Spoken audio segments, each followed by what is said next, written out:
Olá, sejam muito bem-vindos a mais um podcast, mais um DaNádiaCast, hoje sem a DaNádia, mas com ele, Gustavo Arnes. Tudo bom, Gus?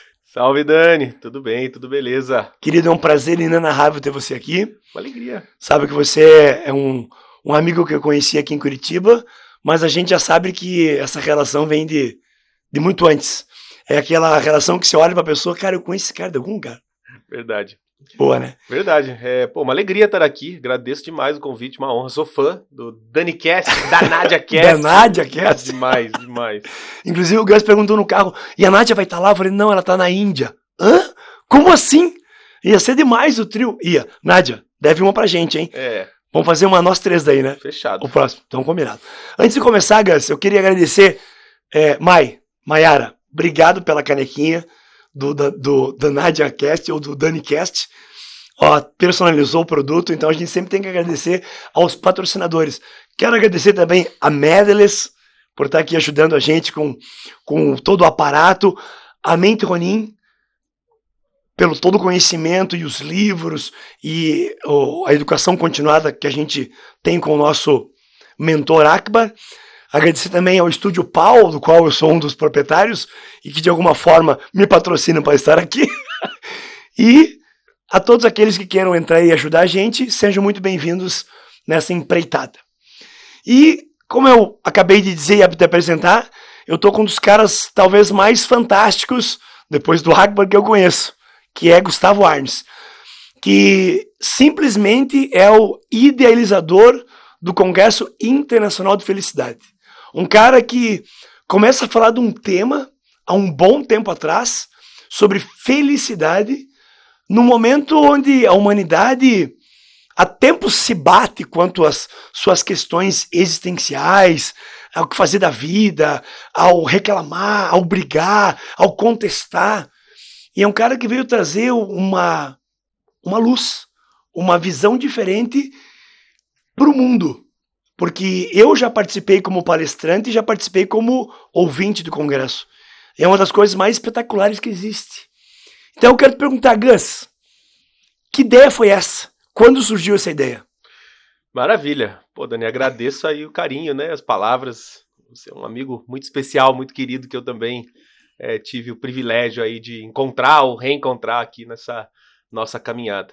Você sabe que a história do Congresso, ela se mistura muito com a minha própria história, né? De alguma forma, eu sempre fui um buscador, sempre tive atrás de autoconhecimento, desde criança mesmo, né? Na época de criança não sabia, né? Criança, adolescente, eu tinha curiosidade por certos assuntos, né? Por certas coisas, por religião, por meditação, enfim.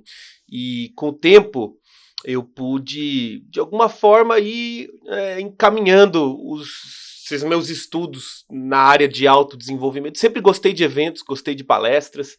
E eu estava em São Paulo em 2013, quando fui parar, assim, sem nenhuma intenção consciente, né? Eu fui levado até lá uma palestra sobre ciência da felicidade.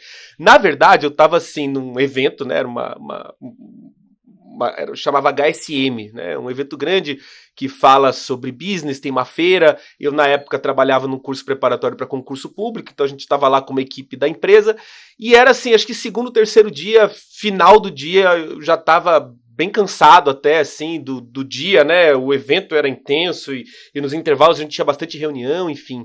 E eu tava saindo do Expo lá em São Paulo, final de tarde, morrendo de fome, pensando que ia demorar para chegar no hotel ainda, cheio de trânsito.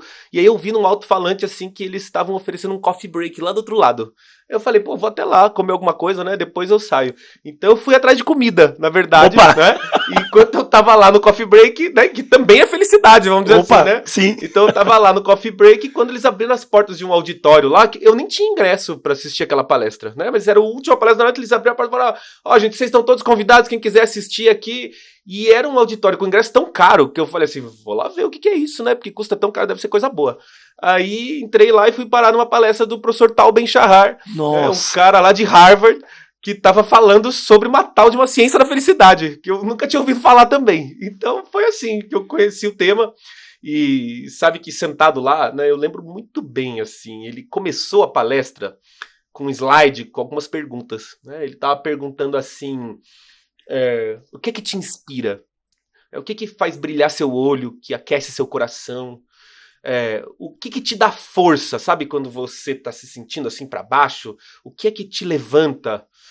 O que te energiza? E ele falou assim, tem algumas atividades que só de pensar que você precisa fazer, você já se cansa. Enquanto tem outras atividades que você pode assim fazer durante horas e você sai mais descansado que você entrou, você sai energizado. Então, que atividades são essas que te energizam? E quais são as suas forças? Quais são, né, as suas fortalezas internas, as suas potências? Aquilo que você é muito bom em. Porque, né, para todo mundo que está nos ouvindo assim, né, se eu peço para você escrever 5 coisas que você precisa melhorar, você faz isso em 30 segundos. Né? Faz uma lista enorme de coisas que você precisa melhorar. Perfeito. Agora, se eu te pergunto 5 coisas que você é muito bom em, talvez você esteja um pouco de dificuldade de responder. Não porque você não seja muito bom em muitas coisas, mas porque o nosso olhar, ele está sempre para aquilo que nos falta.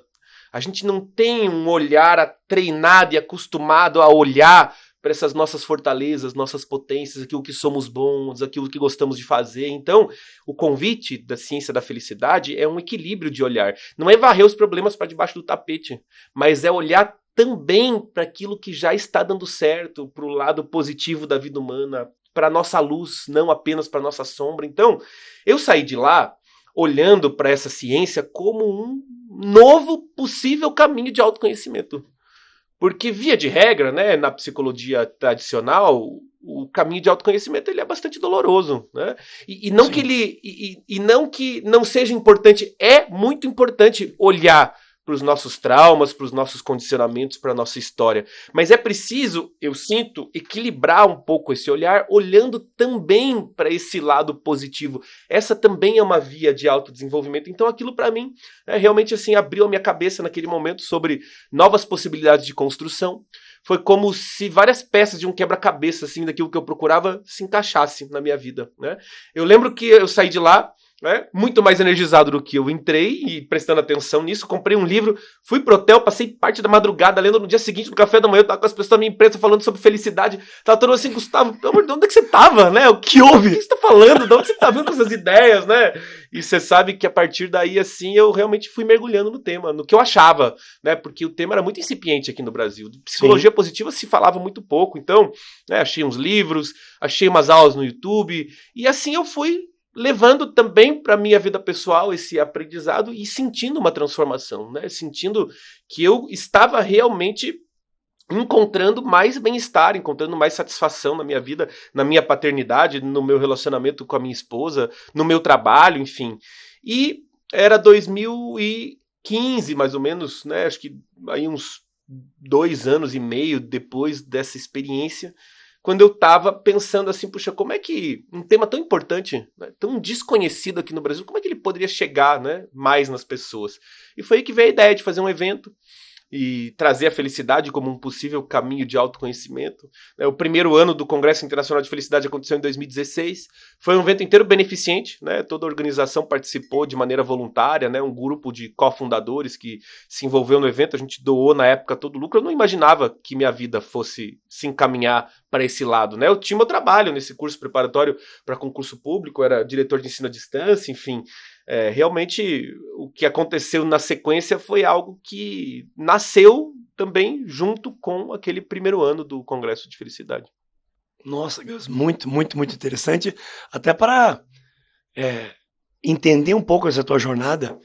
E não parou de buzinar na minha cabeça assim, tá, então nesse meio desse processo todo de criação, um cara muito criativo, um cara muito proativo, que sempre foi atrás das coisas, que as coisas foram acontecendo e você foi aprendendo que fazer uma coisa que você gosta muito e sabe fazer é melhor do que fazer uma coisa entediante e que te frustre, não te deixe criar uns laços maiores com a vida. Quando é que a mente Ronin entrou na tua vida nesse processo? Em que momento que a mente Ronin entrou? Eu vou chegar na mente Ronin, mas acho que vou trazer um pouquinho, né, desse comentário que você fez sobre o nosso fazer no mundo. Né? Isso. É aquilo que eu faço no mundo. A gente pode entender como o significado das coisas que nós fazemos, o sentido da nossa existência, o propósito da nossa vida, né, etc, etc. Acho que só isso aqui já daria toda uma conversa bastante extensa, né, mas eu no meu trabalho, né, no meu emprego, né, vou chamar assim porque quando eu trabalhava nesse curso preparatório para concurso público, eu faço essa distinção, né, o professor Cortella, ele fala que existe uma diferença entre trabalho e emprego, né? Emprego é aquilo que nós somos pagos para fazer, e trabalho é aquilo que nós amamos fazer.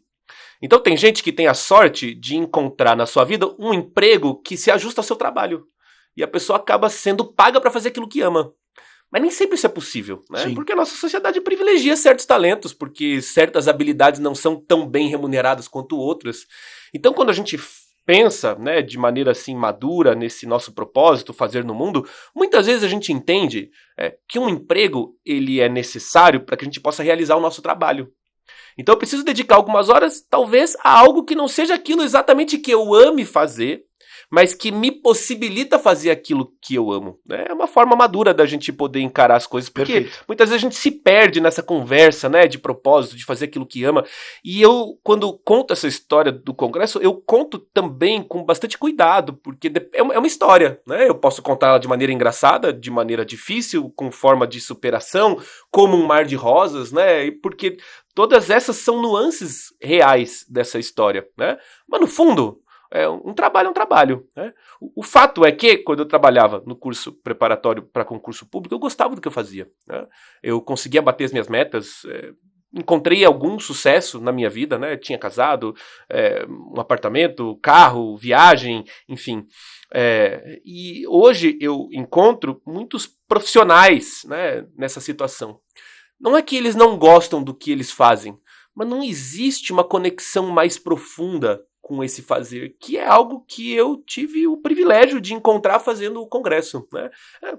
Realizar o congresso, eu respondo e-mail, eu trabalho com planilha, eu faço reunião, eu sento num escritório, eu atendo clientes, é um trabalho regular, como muitos outros, né? Agora, ele tem por trás um tema que realmente me encanta, me motiva, né? No final de semana, quando eu tô lendo sobre esse tema, eu não sei se eu tô trabalhando ou me divertindo, porque é o que eu faria no meu tempo vago e de alguma forma isso também me auxilia. É claro que quando eu trabalhava para concurso público eu não ficava lendo edital por prazer, né? Não era o caso. Então, eu acho que quando a gente pensa nesse fazer, nessa realização a partir daquilo que fazemos, é importante lembrar que trabalho é trabalho, né? Você ama o que você faz, né? Dá pra sentir isso, eu sinto isso quando eu vou lá treinar com você. Mas tem segunda-feira que não é fácil, tem terça-feira que é cansativa, isso faz parte mesmo de um trabalho que a gente ama, né? Feito esse parênteses, eu cheguei na Mente Ronin graças a Andréia, né, sua esposa, e a Dani, a minha esposa, né, que na época treinava, né, fazia... A gente não se conhecia na época, né? A gente não se conhecia, a minha esposa fazia funcional junto com a sua, e um dia ela chegou em casa me contando, né, sobre um tal de Akbar, né, que fazia trabalhos lá com a Andréia, que era, né, um filósofo que trabalhava com desenvolvimento humano, e me contou um monte de coisa, e foi curioso, assim, porque ela olhou pra mim e falou assim, acho que se devia ir lá. Ela não pensou assim, tô louca de vontade de ir lá. Não, ela olhou pra mim e falou, acho que você devia ir lá, né? E de fato, assim, eu sempre fui um curioso, né? Eu sempre gostei muito de trabalhos de desenvolvimento humano nas mais diversas linhas, das mais científicas às mais esotéricas, né? Eu sempre fui um curioso mesmo. Então, todas essas linhas, né, que eu chamo de integrativas, fizeram parte, assim, para mim, de uma caminhada não linear, mas de desenvolvimento importante. Então, foi dessa forma que eu fui parar lá, então, numa primeira conversa com o Akbar, né, um primeiro momento, assim, já bastante intenso, né, bastante tocante, e foi aí que eu tive esse primeiro contato, né, com a Mente Ronin. Era, se não me engano, logo depois do primeiro congresso. Eu estou imaginando aqui que isso deve ter acontecido lá por 2017, mais ou menos. O primeiro congresso já tinha existido, o segundo congresso acho que já estava em andamento.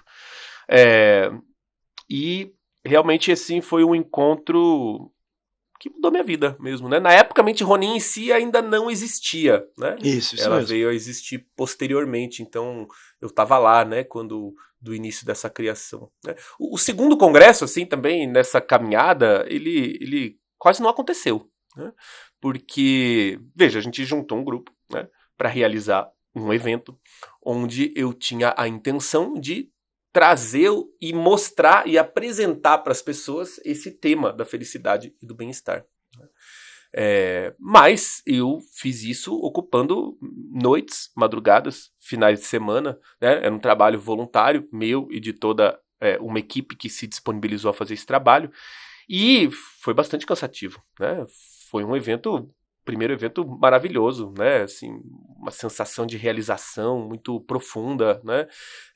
E realmente, assim, nos dias do evento a gente já sentia que tinha uma coisa especial acontecendo, né? E quando eu converso com as pessoas, né, e com quem esteve no congresso, as pessoas têm essa sensação, assim, cara, não é só um evento, alguma coisa acontece lá, né? E a gente tava, assim, tendo essa primeira percepção com isso, né? Mas era isso, eu tinha meu trabalho, já era bastante desgastante, né? Eu era diretor de ensino à distância, eu tinha uma escola de línguas e eu não queria, né? Nem tinha interesse em ter mais um trabalho, né? Então, logo na sequência, quando, né, o grupo e as pessoas me encontravam, e aí, cara, que evento incrível, tá, quando é que vai ser o próximo? Não vai ter próximo, né? Foi esse pronto. Eu se propunha a fazer um, né? O tema tá aí, tá apresentado.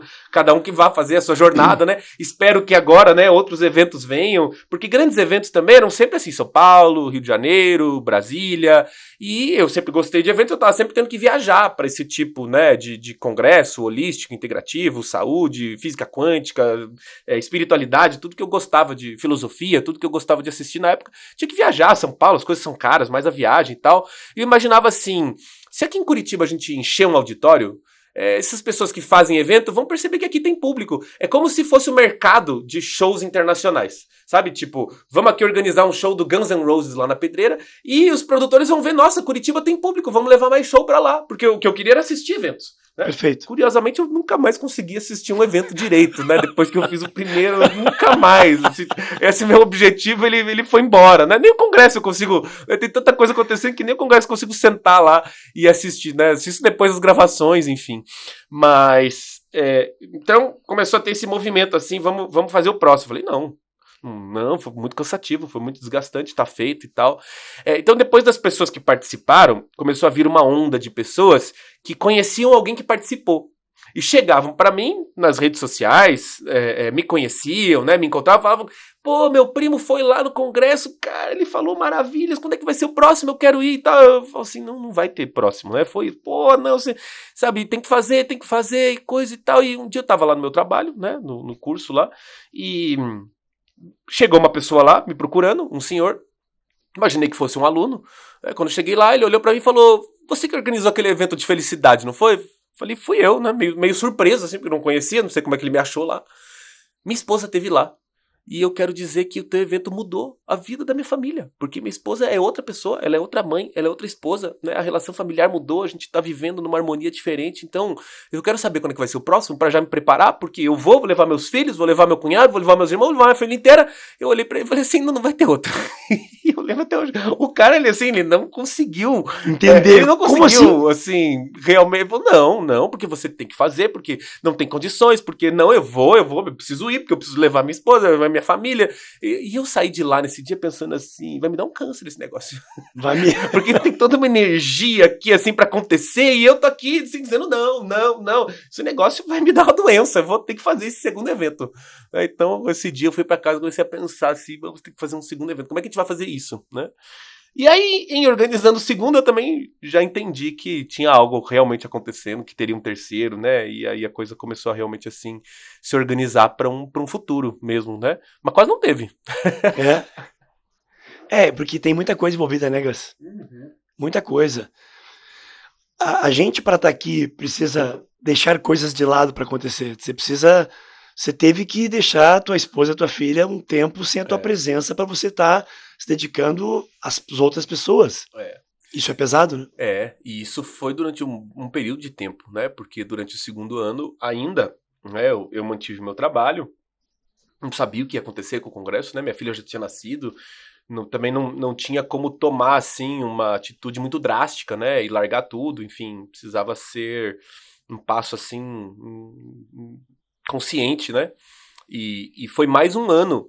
Então, depois, né, eu na verdade, saí desse meu trabalho para me dedicar exclusivamente ao Congresso e a tudo que já vinha acontecendo a partir dele, né, minhas palestras, consultorias em empresa, né, trabalhos que eu vinha realizando nessa área, era metade de 2018. Né, a gente já estava na organização do terceiro ano.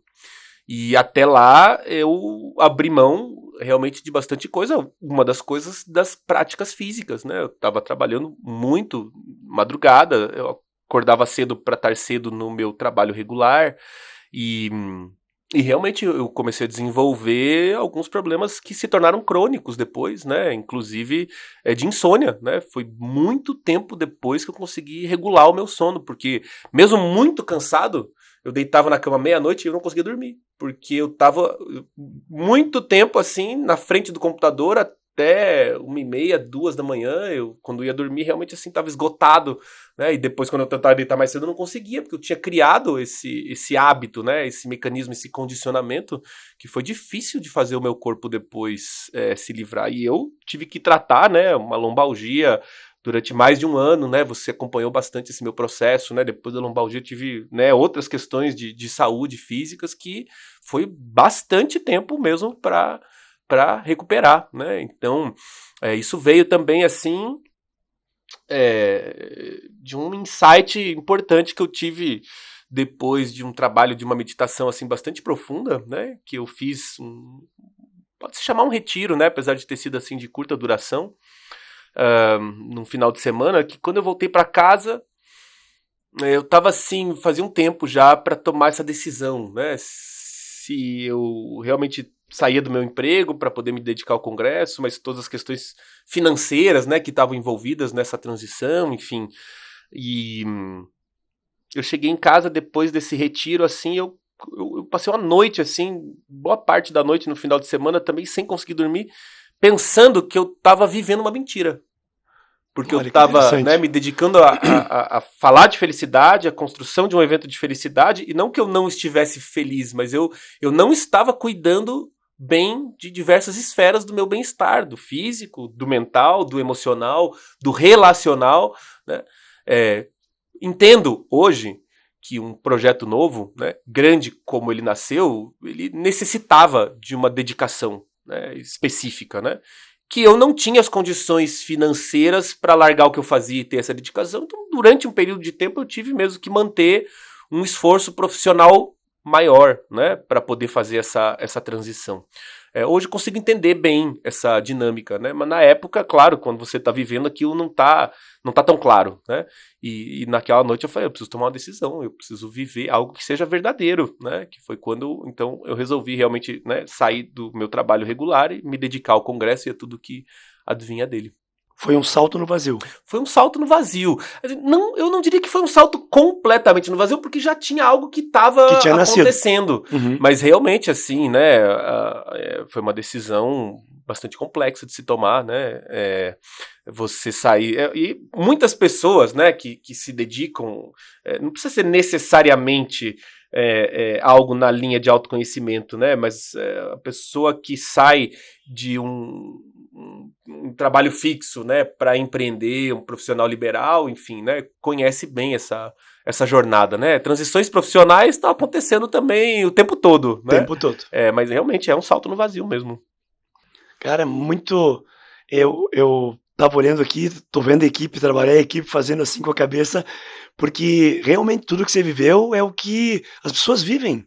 Esses conflitos dentro dos seus trabalhos, esse conflito interno, tipo, o que eu tô fazendo aqui? Eu vim aqui só pra acordar, trabalhar, dormir e tudo de novo no outro dia? Quer dizer, o que eu tô fazendo por mim? O que eu tô fazendo pelos outros? Que fala de propósito. Eu abro essa discussão, vamos longe, vamos onde você quiser levar a gente, Gus. Fala pra mim, o que é esse propósito? Pois olha, é bem isso que você falou, né? Esse pensamento do acordar, ir para o trabalho, pagar conta, viver algum prazer e satisfação no final de semana, alguma realização no trabalho e me perguntar, tá, é isso, né? A vida foi realmente o que me levou para eu acho que posso dizer um vazio interno mesmo, né? De novo, eu gostava do que eu fazia. Né? Quando eu trabalhava no curso preparatório para concurso público, no curso Luiz Carlos, né? Uma empresa familiar, Luiz Carlos, meu pai que fundou o curso, era o sonho da vida dele, né? Mas na época que eu fui trabalhar lá, meu pai já tinha feito a passagem, era o meu irmão que tocava, né? O negócio já há alguns anos. Eu gostava do que eu fazia, né? Eu encontrava realização no que eu fazia, eu era bom no que eu fazia, batia as metas, trazia resultados para a empresa, mas realmente, né, depois de um tempo lá, eu não encontrava mais uma conexão profunda com esse fazer no mundo, né? O que eu sentia na prática era um vazio interno, que eu também não conseguia entender muito bem, porque, de novo, eu gostava do que eu fazia, né? Financeiramente, lógico, não estava rico nem ganhando um monte de dinheiro, mas financeiramente eu e minha família estávamos atendidos, enfim. E foi quando essas perguntas começaram, né, a aparecer e de alguma forma eu comecei a entrar em contato com esse vazio, porque eu acho que quando isso acontece, né, temos uma decisão a fazer, a tomar, né? Você pode afogar, né, essa sensação, esse sentimento e dizer para você mesmo que a vida é isso e ponto final, E ponto. né? Ou você pode mergulhar nesse vazio interno, né? Nessa dor, nesse sofrimento. Não foi fácil, né? Claro, É por isso. isso que eu quero dizer que essa é uma Importante. história que pode ser contada de diversas formas, né? O Isso. Congresso é maravilhoso, ele toca o coração das pessoas, ele me toca, né? Ele me encanta, mas para chegar até lá eu realmente tive que atravessar um túnel, né? Bastante difícil, de muita incerteza. Eu, na minha cabeça, ainda me culpava por me sentir dessa forma, né? Puxa, eu tenho a oportunidade de estar aqui trabalhando com algo que eu gosto, ser bem remunerado por isso e não me sinto agradecido, não me sinto satisfeito, não sinto que é suficiente. Puxa, o que está de errado comigo, né? Então, é muita coisa realmente assim que passa, né, pela cabeça nesses momentos. Um momento de transição mesmo, né? Quando estou no momento de transição, ele traz incertezas, enfim. Eu acabei indo por essa linha de realmente mergulhar nessas questões existenciais, né? O que é que me inspira? Né? O que é que me dá força? O que é que me dá energia? O que é que eu gosto de fazer? O que é que eu amo fazer? Porque quando nós escolhemos um curso universitário, a gente nunca nem parou para pensar nessas perguntas. Né? As decisões, elas são, nessa fase da vida, na maioria das vezes, pelo caminho financeiramente mais viável. E não que financeiramente não seja importante, né? Ele é importante, mas quando a gente não olha para dentro da gente mesmo, quer dizer, eu não sei quem eu sou, eu não tenho a menor chance. Né? É por isso que eu sinto hoje que falar de felicidade nas empresas é tão difícil para algumas pessoas. Porque, via de regra, né, as pessoas passaram muitos anos da sua vida tomando decisões que foram contra aquilo que seria, em sua essência, o que os faria felizes. Foram decisões financeiras, né? Então, muitas vezes o curso universitário é escolhido dessa forma. Então, você já está num curso que não é exatamente o que você gostaria de fazer, né? Dentro desse curso, você vai escolher uma carreira, um estágio, que vai te dar uma possibilidade de futuro dentro de uma empresa, dentro de uma área, e que também já está, muitas vezes, ainda um pouco mais distante daquilo que, em essência, você gostaria de fazer. E assim vai a vida, numa construção de carreira, por uma construção financeira, até que você chegue em algum ponto que você está tão longe de você mesmo que você já não se reconhece mais. Eu vejo isso muitas vezes perguntando para os alunos o que é que você gosta de fazer. Quando a gente estuda o estado de flow, né, esse estado de engajamento com a atividade, a gente começa pelos nossos hobbies. As pessoas não conseguem mais definir muito bem hobbies, né, atividades de lazer ativas mesmo, né, não de lazer passivo, que as encante, que engaje a sua atenção, de tão desconexos que estamos. Né? Segundo o Roberto Crema, reitor da Unipaz, ele fala que a doença da nossa época não é a depressão, a ansiedade, o burnout. A doença da nossa época é a desconexão. Nós estamos desconectados de nós mesmos. E assim, desconectado de mim mesmo, eu não consigo encontrar um espaço de relacionamento profundo com o outro. Eu me desconecto dele também e me desconecto da minha casa, do nosso planeta. Né? E aí a gente vai vivendo crises, né, de questões climáticas, etc., que tem tudo a ver com essa desconexão do homem com a sua casa, realmente, né? Nós não somos capazes de compartilhar essa casa com outros seres sem destruí-la. Isso faz parte dessa doença da desconexão. O burnout das pessoas é o burnout do planeta. As pessoas estão esgotadas e nós estamos esgotando também o nosso planeta.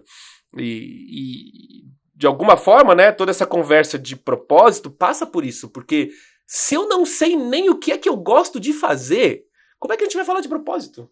Toda conversa de propósito precisa começar com quem é você. E essa, logicamente, não é uma resposta fácil, né? Mas quais são, de novo, as atividades que te inspiram? Quais são as atividades que você é muito bom em? Quais são os seus talentos? A partir daí a gente começa a achar uma trilha possível para que você encontre um fazer no mundo que te realize, que te traga satisfação, onde você perceba que você impacta positivamente a sua vida, a vida das pessoas à sua volta. E aí, né, nessa conversa de sentido, significado, propósito, tem muitos caminhos, né, para a gente trilhar. A psicologia positiva hoje entende, né, que significado é aquele que nós damos às pequenas coisas que nós fazemos. Qualquer atividade da sua rotina, do seu dia a dia. Porque, muitas vezes, acredita-se que a felicidade vai estar lá naqueles momentos extraordinários. Né? E tá mesmo, momentos extraordinários são ótimos, mas a verdade é que a vida ela é muito ordinária mesmo. Né? Todo dia a gente faz meio que as mesmas coisas, meio que nos mesmos lugares, meio que com as mesmas pessoas, meio que nos mesmos horários. Se eu não encontro significado nessas pequenas coisas que nós fazemos dia após dia, que vai constituir isso que a gente chama de vida, é muito tempo que nós perdemos nesse vazio. Eu preciso encontrar significado em lavar a louça, em fazer o café da manhã da minha filha, na hora que eu levanto, na atividade física. Para quê? Para que eu possa aí conectar com um sentido mais amplo para a minha existência. O significado das pequenas coisas e o sentido mais amplo da minha existência. Mas, né, só pra gente terminar assim, de novo, né, a gente pode passar muito tempo aqui falando sobre isso, né, toda essa conversa hoje dentro da psicologia sobre esse tema vem da linha humanista com um cara chamado Viktor Frankl, que escreveu um livro chamado O Homem em Busca de Sentido, e um psiquiatra judeu que sobreviveu ao Holocausto, passando pelos campos de concentração nazista, e que consegue voltar de lá falando sobre o sentido da vida. E ele diz que o sentido da vida não é algo único, estático. O sentido da vida ele é dinâmico. O sentido da vida ele se transforma a cada momento que você está vivendo. Então, a gente precisa refazer a pergunta. Não é o que eu espero da vida, é o que a vida espera de mim. E o que a vida espera de mim enquanto atitude a cada momento que eu vivo. Ele diz que existe uma liberdade humana espiritual, que é a liberdade última do ser humano. Ninguém pode te tirar. Por mais terríveis que sejam as condições externas, a forma como você vai enfrentar essas condições é você que vai decidir. E ninguém vai tirar isso de você.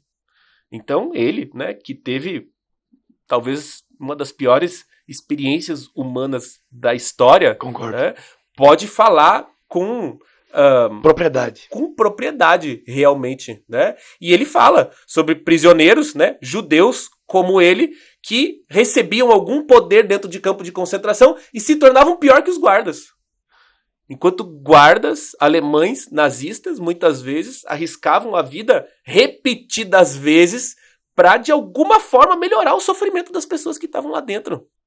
Não importam as condições externas. Existe uma liberdade última, que é aquela onde você tem a capacidade de escolher como é que você... Então, se a vida te apresenta algo do qual você não vê saída, não tem solução, você não tem como mudar, você é convidado a mudar internamente a forma como você olha para essa situação. Então, de novo, né, esse debate, essa discussão de sentido, de significado, de propósito, de missão de vida, tem muitas possibilidades. Eu gosto dessa fala dele, porque eu sinto que essa conversa hoje sobre propósito leva as pessoas a buscarem assim um propósito estático, como se ela fosse passar a vida inteira de alguma forma fazendo a mesma coisa, né? E às vezes uma certa dificuldade em encontrar que coisa é essa, né? Eu gosto dessa ideia de que esse propósito ele é intercambiável, né? É como se de alguma forma a vida tivesse te preparando passo após passo para você seguir numa caminhada de construção, de autorrealização, de autodesenvolvimento, né? E por caminhos que muitas vezes vão mesmo mudar e se transformar ao longo do tempo. Eu me realizava completamente quando eu dava aula de inglês. Para mim, nossa, lembro dessa época da vida assim com muita alegria, adorava o que eu fazia, adorava fazer parte, né, da realização do sonho daquele aluno de aprendizado. O aluno começava no começo do semestre sem saber nada, chegava no final do semestre sabendo um pouco, e eu fiz parte daquilo, né, aquilo realmente me encantava, eu gostava, amava o que eu fazia. Depois de 10 anos dando aula de inglês, eu já não encontrava mais a mesma realização. E aos poucos, né, eu fui me desvencilhando, deixando aquela parte ir, por mais que eu não quisesse deixar ir, né? E hoje eu consigo entender que se eu consigo estar aqui batendo esse papo com você, é porque eu tive 10 anos de treinamento em sala de aula, na frente dos alunos. Isso me preparou para dar palestra, isso me preparou para as aulas de pós-graduação. Então eu entendo que na vida a gente vai dando um passo após o outro, né? À medida que você vai seguindo aquilo que aquece o seu coração, que te inspira, que brilha o seu olho, que te energiza, certamente a vida vai te levando para a construção desse caminho. Espetacular, Gas. E aí, Kelly? Que aula, hein? Não te falei que é? Olha, eu não tenho nem noção de que horas são agora. E eu vou seguir porque eu preciso perguntar mais uma coisa. Então, olha, é tão profundo o que você falou e vai mexer tanto com as pessoas. Você mudar o teu olhar. Você ter a consciência, primeiro, de ter que buscar algo interno teu. Você tem que buscar um sentido interno de quem sou eu, de que eu posso ser um ser iluminado, um ser diferente, e que tudo que eu fiz até agora, que foi massacrante, eu posso ter sido levado pela vida, uma vida com V minúsculo, que é mais relacionado a um sobreviver, tem a ver com soldo, com salário, com recompensas, e agora eu preciso ter algo interno. Eu tenho uma visão de poder realmente significar cada momento presente, significar cada ato. Você falou de lavar uma louça, significado de estar com o teu filho estando com o teu filho. Não você, tá bom, faz o brinquedo aí que eu vou ficar no celular aqui. Não. Você realmente está disposto a se doar por aquele momento. Porque você mudou essa visão interna. E como é que eu consigo? Como é que eu faço? Como é que eu faço? Como é que eu posso... na verdade, eu sei uma resposta, eu quero a tua. Que eu também já sei qual é, mas para as pessoas escutarem. Como é que a pessoa faz? Gans, ela está escutando agora e ela se motivou com o que você disse, eu quero mudar essa minha visão interna. Eu quero ter essa visão de poder ressignificar cada momento. Qual o primeiro passo, Gans? Perfeito. Não tem outro primeiro passo que não seja você se incomodar de alguma forma com o que está acontecendo na sua realidade. Porque eu vejo, né, pessoas com vidas, como você falou, com V minúsculo muitas vezes. Né? Problemas de relacionamento, nenhuma satisfação no trabalho, ansiedade, angústia. E quando você conversa, para essa pessoa tá tudo bem. Ela não está incomodada com esse seu estilo de vida. Né? Muitas vezes assim, puramente materialista mesmo. Né? E sem nenhum julgamento, né? Mas a pessoa não está incomodada com a falta de satisfação, com a falta de bem-estar, seja uma doença física, seja dificuldade em relacionamento, seja esse vazio existencial, espiritual, de sentido, de significado. E mesmo assim, né, quando você conversa, a pessoa leva numa boa. O primeiro passo é se incomodar mesmo. É você questionar aquilo que você faz, né? Questionar qual é o significado da minha existência, qual é o sentido da minha vida. Será que o que eu faço impacta positivamente a vida das pessoas? Será que não? Enquanto você não se incomoda de alguma forma, não tem como dar o primeiro passo, né? E o primeiro passo é um passo de autoconhecimento. Depois do incômodo é você mergulhar nesse incômodo, né? Entendendo o que está ocasionando, né? Entendendo um pouco mais sobre você mesmo, se fazendo essas perguntas, né? Refletindo. Condicionamentos que tenham surgido, né? E aí o conhecimento certamente vai te ajudar, né? Seja da filosofia, seja da mente Ronin, que é um conhecimento que engloba, né, ciência com filosofia, com espiritualidade. Mas eu percebo e vejo pelo Congresso que as linhas de autoconhecimento que tocam as pessoas são múltiplas. Tem gente que gosta, por exemplo, da linha ativa dos coaches. Tem gente que gosta da linha bem interna do budismo. Tem gente que vai se encantar pela filosofia estoica, pela filosofia do epicurismo. Tem gente que vai pela linha da neurociência. Tem gente que vai pela linha do corpo. O corpo físico é um canal profundo de autoconhecimento. Tem outros que vão começar pela mente, outros que vão pela espiritualidade, outros que vão pelo relacionamento, onde está realmente assim tudo exposto. Uns vão para a linha da terapia, psicologia profunda, tradicional, transpessoal. São tantas as possibilidades que nós temos, né, que certamente uma delas vai te agradar. Vai fazer sentido. E você pode sair testando várias, né? Ou você pode ir por uma linha mais intuitiva, vendo o que te atrai, né? O que te chama. Via de regra, né, a gente desenvolve muitas nossas aptidões racionais, né? Um dos hemisférios do cérebro. Então, você coloca numa lista, né, prós e contras, você pensa sobre, você reflete sobre, etc, etc. É uma forma de decisão, né? Outra forma de decisão é você chegar numa livraria e não ficar muito olhando título, capa, pensando, autor, estudando. Deixa que a sua intuição escolha um livro para você, né? Caminha livremente pela livraria, vê que livro tá te chamando a atenção, você pega ele, leva, nem olha a capa, nem olha o título, olha, depois que você comprou, você dá uma olhada, né? Por que esse livro te atraiu? Então, muitas as possibilidades da gente poder construir, né, esse autoconhecimento. Mas eu sinto que esse é o primeiro passo. Inclusive hoje dentro da própria ciência da felicidade, né? Gustavo, qual que é o primeiro passo de construção de felicidade? Autoconhecimento. Sem autoconhecimento não tem saída. Não tem jeito, né? Algumas provocações, né, podem te ajudar nesse sentido.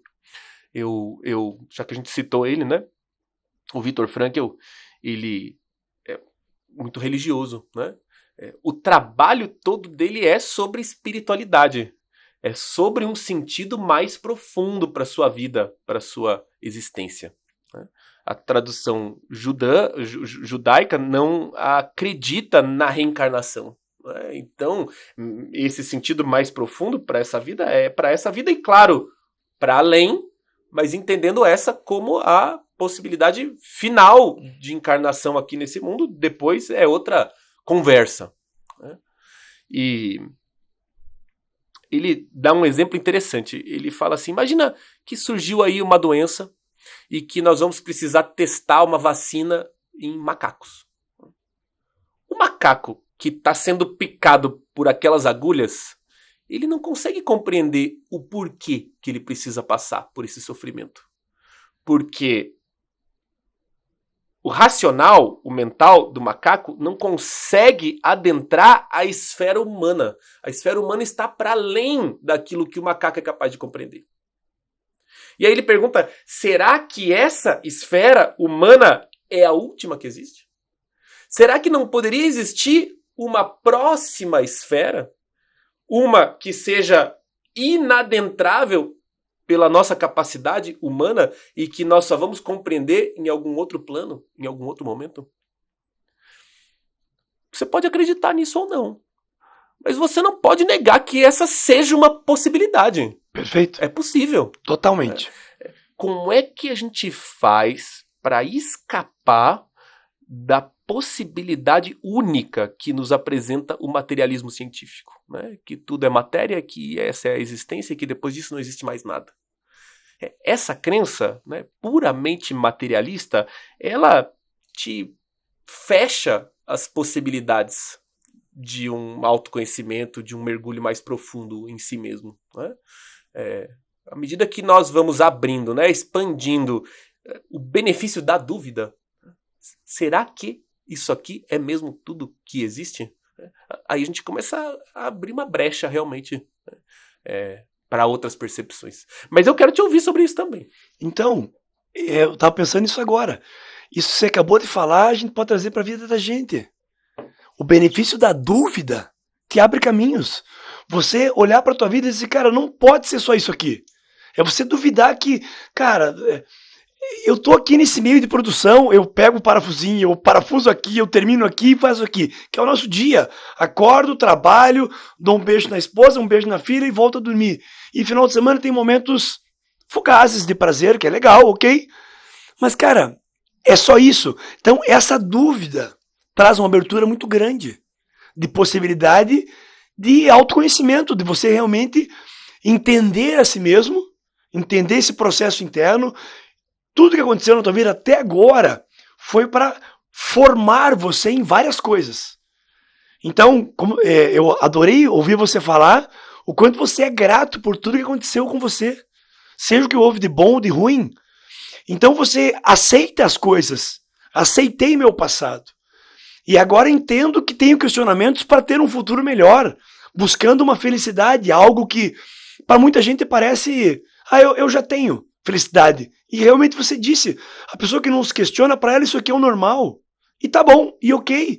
E talvez ele fique preso nessa mente humana aqui e não consiga nem chegar próximo de uma mente um pouco divina, ou um hemisfério muito maior, né? Uma dimensão muito maior.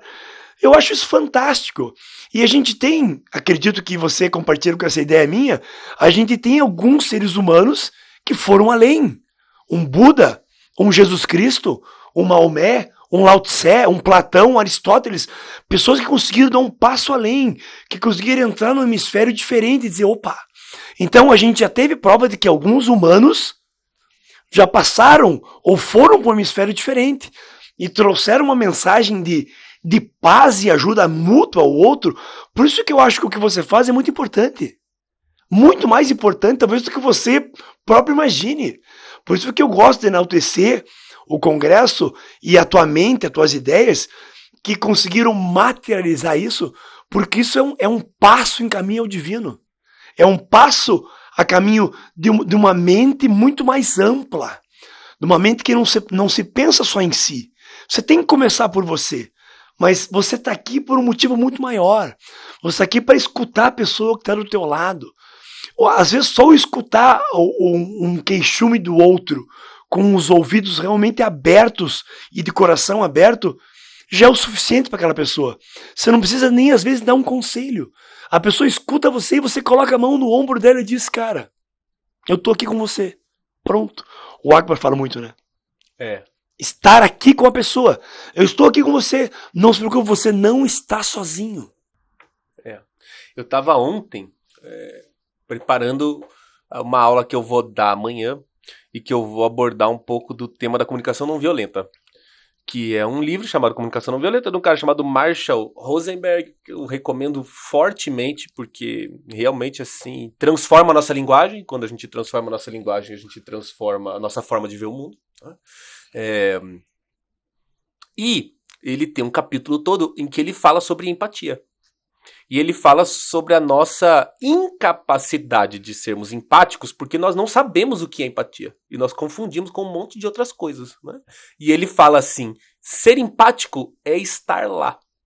Simplesmente. Simplesmente. Mas estar lá simplesmente pressupõe um estado de qualidade de presença que muitas vezes nós não somos capazes. E o que a gente faz quando a gente é incapaz de sustentar esse estado de presença? A gente utiliza a nossa mente. Então ele dá um exemplo muito bom, né? A filha adolescente dele tá no quarto, né? Olhando pro espelho e dizendo assim, ai meu Deus, eu tô me sentindo uma baleia. E o pai fala assim, você é a coisa mais linda que Deus pôs nesse mundo, né? E a menina bate a porta e fala assim, pai, vai, não sei o quê, né? O que a menina tá pedindo? Empatia. Ela não tá pedindo encorajamento. Sim. Ela não tá pedindo aconselhamento. Ela não tá pedindo um tapa nas costas dizendo vai ficar tudo bem. Empatia é você estar lá. É você conseguir simplesmente entender e estar junto e compartilhar da dor do outro com o seu estado de presença. O encorajamento é uma atitude mental. Perfeito. Puxa, minha filha, não se sinta dessa forma. Por que você está se sentindo assim? Olha, você é tão bonita. Nada disso ajuda nessa hora. Nessa hora, nada disso ajuda. Então, para ser empático, a gente precisa aprender sobre empatia. Um monte de coisa que nós achamos que nós somos, porque nós não temos o conhecimento verdadeiro do que é. Porque é muito difícil, em especial quando seu filho, né, te traz algo com sofrimento, você conseguir simplesmente estar lá é bastante difícil. É difícil. E me veio agora, até pra gente poder debater, o Revolução da Consciência. Ou melhor, desculpa, Revolução do Altruísmo. Opa! Que é um documentário que mostra que, pelo menos com testes, estudos, eles conseguiram observar que a criança tem essa empatia, tem essa compaixão, porque ela quer ajudar os outros, mas que o meio que ela vive vai acabando, vai blindando isso. Então, essas pessoas de hoje, nós nascemos com algo interno nosso, com essa bondade fundamental, e ela vai sendo, através dos condicionamentos, apagada. E o pai passa a esquecer tudo aquilo que um dia ele soube, que era da essência dele, e ele passa a olhar para a filha e dar esses conselhos que, na verdade, ela não queria, ela só queria que ele estivesse ali. Perfeito. Do tipo, filha, eu te entendo. Que é você se despir dessa parte mental de questionamentos, críticas, julgamentos ou o próprio encorajamento e só estar ali com a pessoa. Sentar aqui, pegar na mão da pessoa, olhar no olho, que é isso que os nossos filhos, eu acho que eles precisam. Eles precisam que você esteja realmente com eles e como que eu posso te ajudar? Perfeito. O que você quer? O que você quer do pai? Porque sabe do amor profundo que eu tenho por você. Eu quero só que você me escute. Tá bom. Pai, eu quero que você me coloque na academia. Tá ótimo. Quer que eu vá com você? Eu vou com você também.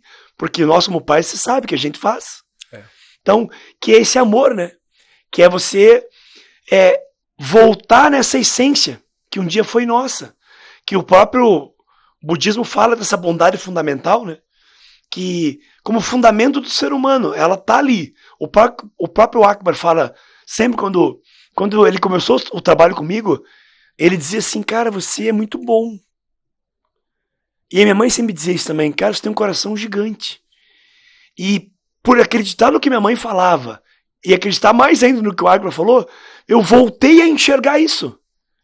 Que eu enxergava lá na minha infância. Pequeno, sempre querendo ajudar os outros.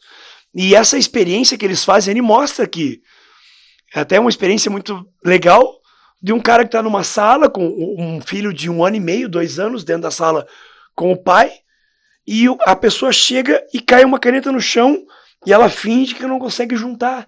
E a criança, sem pensar, sem conhecer a outra pessoa, ela pega a caneta e bota em cima das coisas da pessoa.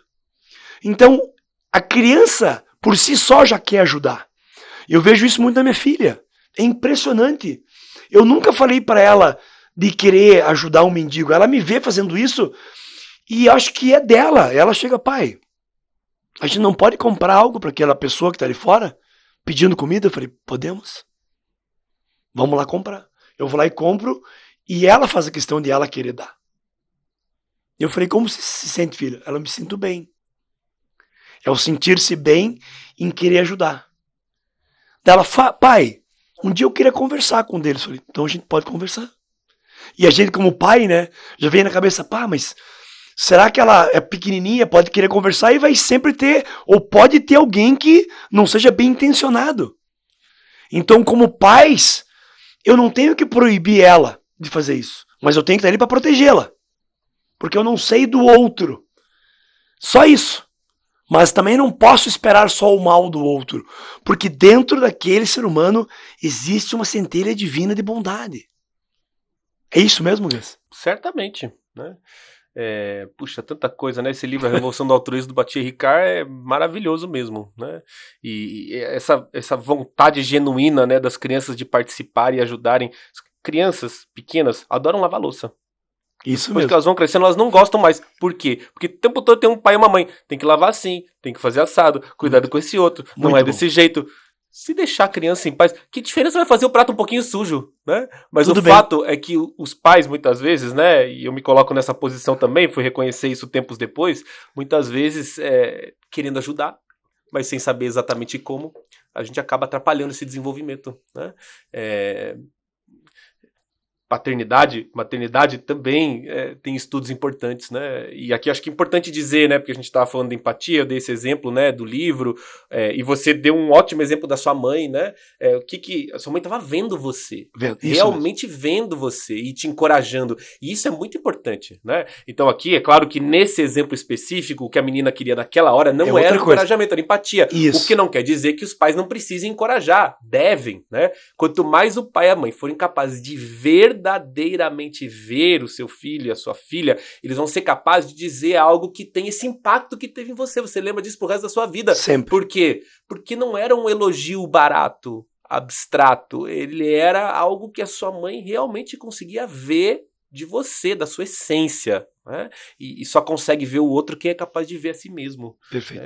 Por isso que muitas vezes você precisa conseguir enxergar de novo, seus talentos, suas potências, quem você é, para poder também ver o outro na sua essência, né? Com qualidade de presença para isso, né? Como você trouxe.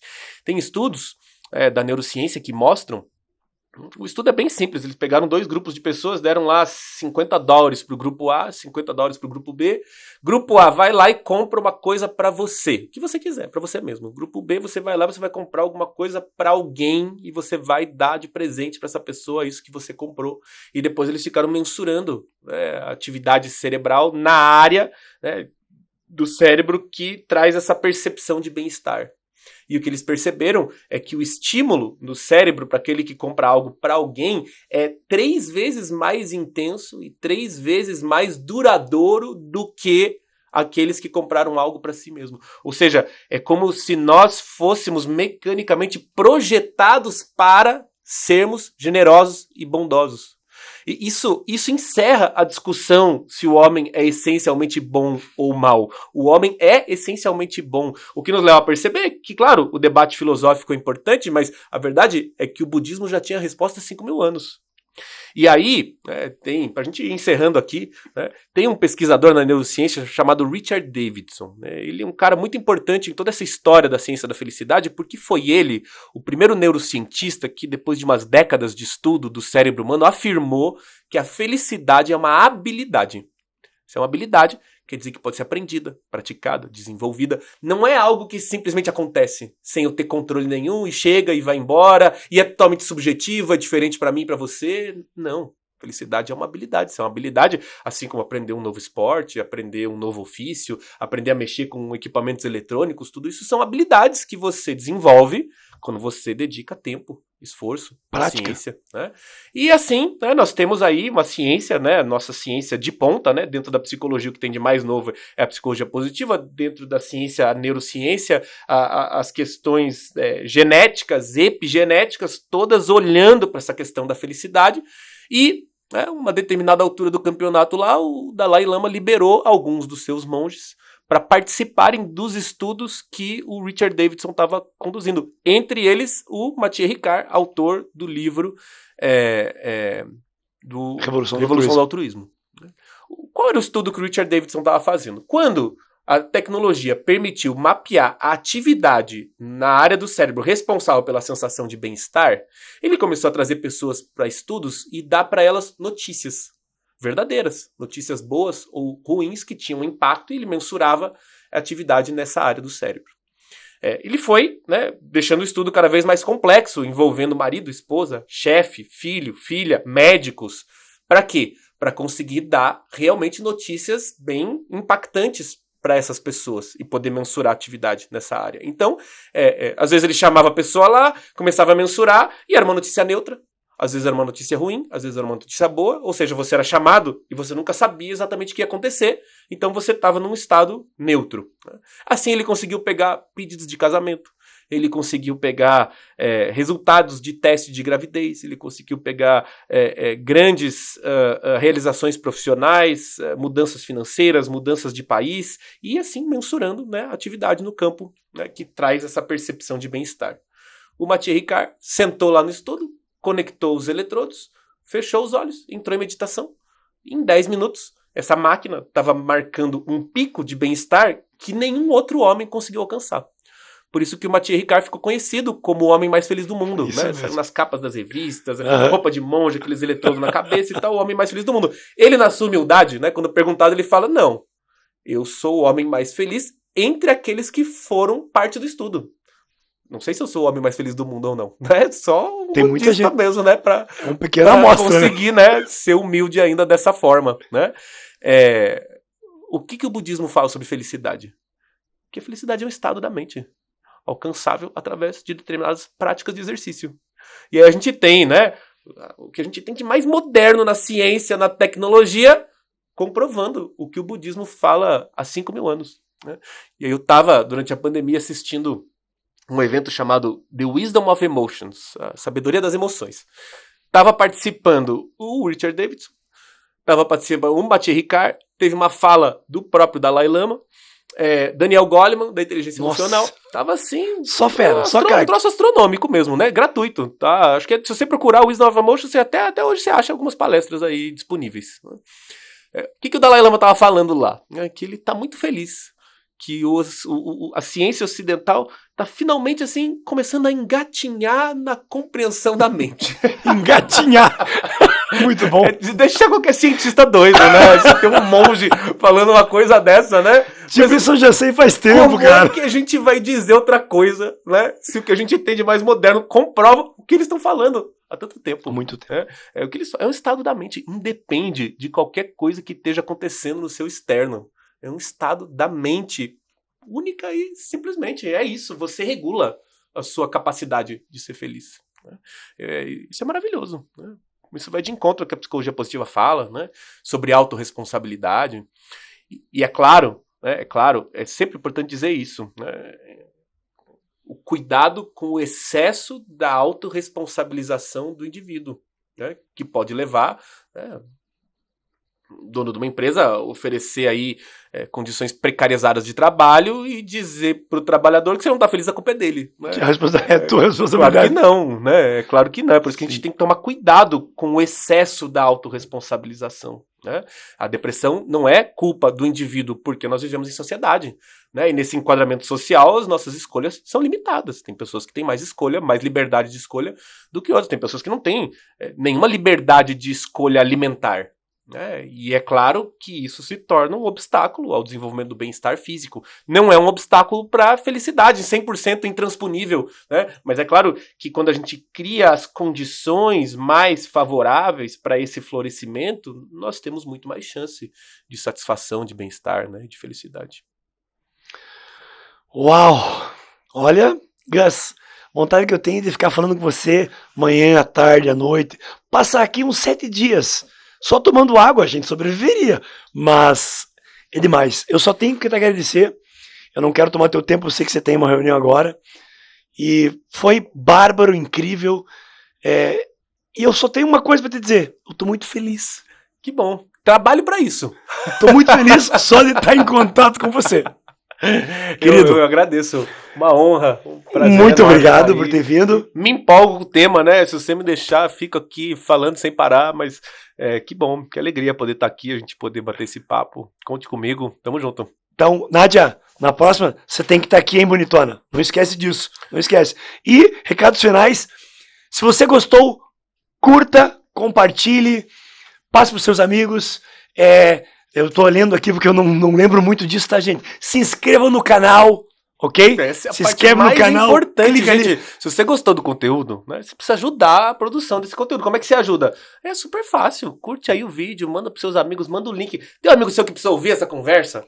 Manda lá pra ele. Porque sempre é assim. Eu percebo. A gente começa a falar sobre felicidade, as pessoas vêm pra mim, Gustavo, cara, minha mãe tinha que ouvir isso, meu irmão tinha que ouvir isso. Manda pra eles. Né? Mas tenha certeza também que eu falo isso pras pessoas hoje em dia. Se é você que tá aqui, a conversa é pra você também. Né? Bingo. Muita gente fica pensando assim, não, o outro... Pensar muito no outro é uma fuga de si mesmo. Né? Começa por você. Manda pro outro o link, que isso é muito importante, né? Se inscreve no canal e segue seu trabalho aí. Compartilha. Obrigado, gente. Obrigado, Gus. Tchau.